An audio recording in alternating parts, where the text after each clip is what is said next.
Is Shedeur Sanders, quarterback of the Cleveland Browns, taking first team reps? I got a couple videos I'm going to show you. Also, Paul Podesta, the chief strategist of the Cleveland Browns football team, resigned and went to the National Baseball League. Ooh. And also, Tony Grossi went in on Dylan Gabriel performance so far. We're getting ready to talk about it right here on Sports Talk with B. Watts. Do me a favor, do me a solid. Subscribe to my channel if you haven't subscribed, and also hit the like button. All right, let's get this party started. Let's go.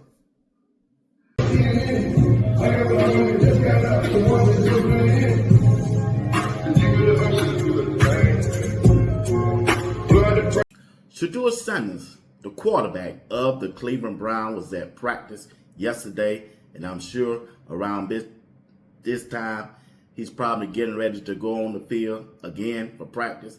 But on yesterday, you know, he's dealing with back injuries or back stiffness, however you want to categorize it. Shedeur Sanders was warming up, and for the first time, I saw Shedeur Sanders throw the ball to the #1 tight end when they was at practice. There goes the video right there. The question is Shedeur getting first team reps right now for the Cleveland Browns? You remember, they done changed offensive coordinator from the head coach and to Tommy Rees. Tommy Rees is now the play caller for the Cleveland Browns offensive side of the ball. And this video right here, this is my first time ever, ever, seeing Shedeur Sanders throw the ball to Jerry Jeudy. You see, you got to pay a close attention to it. I'm going to show it one more time. Look at the wide receivers. Look at the rotation when they go by. Look at Dylan Gabriel. And then you got somebody standing beside him on the left. And when you look at his arms, yeah, look the same color as mine. So, when Jerry Jeudy, the #3, jersey's on his back, come down the line, who throwing that ball to him? Shedeur Sanders. Dylan Gabriel's in the camera.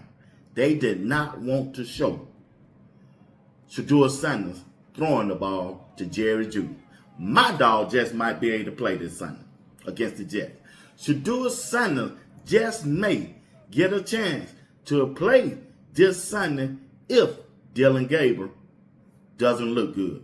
If the game is close, if the game is a blowout, Shedeur Sanders could be in the game at halftime.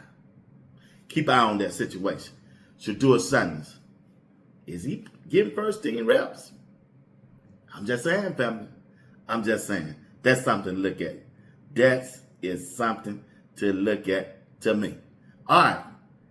Paul Podesta, the chief strategist of the Cleveland Browns, been with this organization for 10 years. And all of a sudden, he walking out. Did he get news that the owner, Jimmy Haslam, is finna change things at the end of the season?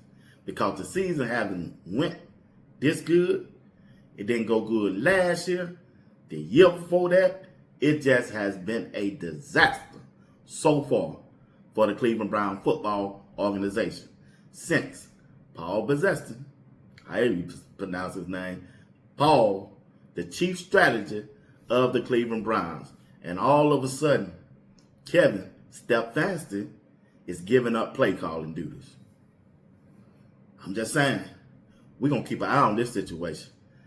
And Shedeur is now getting first team reps, quote unquote.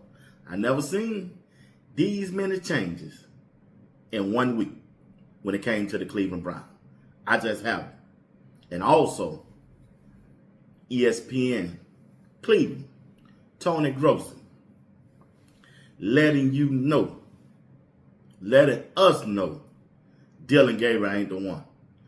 All fall, all spring, all summer, this was this guy quarterback. He the one who said, hey, Dylan Gabriel is way ahead of Shedeur Sanders. Tony Grossi. And now Tony Grossi, boy, he went in on him. I mean, he went in on Dylan Gabriel during the press conference and on the radio station on ESPN Cleveland with Tony Rizzo. I'm going to play you 3 videos, 3 back to back. Listen to the questions that Tony Grossi asking Dylan Gabriel and the offensive coordinator, Tommy Rees. And then he went on the radio station to be with Tony Grossi. Went in, say he too short, say he can't see. He ain't no NFL quarterback. Tony Grossi. You threw only 8 passes to receivers in New England. So the question is, are you uncomfortable throwing downfield? No, I think there's just a mixture of things that have to come together to make that happen. That's myself included. Do you think Gabriel was able to see you guys downfield? Yes. New England game, you mentioned that you got to make Gabriel comfortable. Yep. And then he went out and did what he did. He only threw 8 balls to receivers. Yeah. How do you make him comfortable? Yeah, we got to put receivers. We got to put the receivers in the right spots. We got to ask him to do the right things. We got to make sure that we're giving him the looks during the week. Gabriel was comfortable playing mostly shotgun at Oregon. You think you need to go to that to make him more comfortable? I think there's a lot of things we can do to make him comfortable. I think there's great communication between Dylan and the staff on what gets him to that point. I know they've had drop pass problems early on. I know they had offensive line problems early on. And I know that the former play caller has gotten criticism. But I really lay this at the hands of the quarterback. I mean, he's got to see the field better. And maybe that's kind of a motivation behind Kevin's move to give Rees the play calls. Maybe Rees can get him out of the pocket better and make him more comfortable so he could see the field better. But it's obvious that Dylan Gabriel can't operate an NFL offense from the pocket. He just can't see the field from what I see. There were no offensive line problems in New England. Okay, he had plenty of time to throw. He was not under duress, and he threw 9 passes to wide receivers. That you can't win that way. You can't even compete that way, as evidenced by that scoreboard. That's ESPN Cleveland, Tony Grossi, talking about the Cleveland Browns situation when it comes to Dylan Gabriel. He don't believe in Dylan Gabriel now. He shouldn't have been done said all of this, because we've been trying to tell Tony Grossi, and I understand. Hey, he don't like Shedeur. I'm sure that's the way he wanted to report the story, try to put Shedeur down because he knows Shedeur got so many following him. Boy, I got to help. He tried to help every quarterback that was on the Cleveland Brown roster. Remember, he went with Kenny Pickett at first, if you've been following the story long enough. Then he went to Joe Flacco, right? They got rid of both of those, and now he jumped on Dylan Gabriel. And since Dylan Gabriel had to go out there and perform in these last 4 games, he done jumped off that train. He done jumped off that bus. There ain't but one way to go, and you got to come and see Shedeur. I told him. I told y'all. Boy, at the end, they going to have to come and see Shedeur.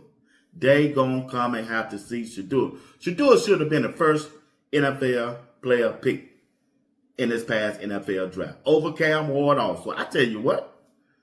You don't seen Cam Ward perform so far. You seen him in college. You seen Shedeur in college. Who should have been the number 1 pick in the NFL draft when it comes to quarterback? Should have been Jackson Dart? Should have been Cam Ward? Or should have been Shedeur Sanders? I got Shedeur Sanders all day every day of the week, every minute, every hour, every second. Shedeur Sanders the best quarterback in this past NFL draft, and he hadn't even took a meaningful snap yet in the NFL. I'm just saying, family. I'm just saying. Hey, you watching Sports Talk with B. Watts on this Friday. Once again, do my favor, do me a solid. hit my like button, subscribe to my channel if you haven't subscribed. Hit that notification bell to let you know whenever I go live and drop a video. Don't forget, I got a live show tonight at 9 p.m. Eastern Time. I'm by myself. I'm riding solo. I'm riding solo tonight. So come on over and be my guest. Get down in the comment section. I'm telling you, we're going to have a good time tonight. All right? 9 p.m. Eastern Time. I hope to see you there. Once again, I'll be back again. I'll probably drop about 2 or 3 more videos before 9 o'clock. All right? All right. Wizard.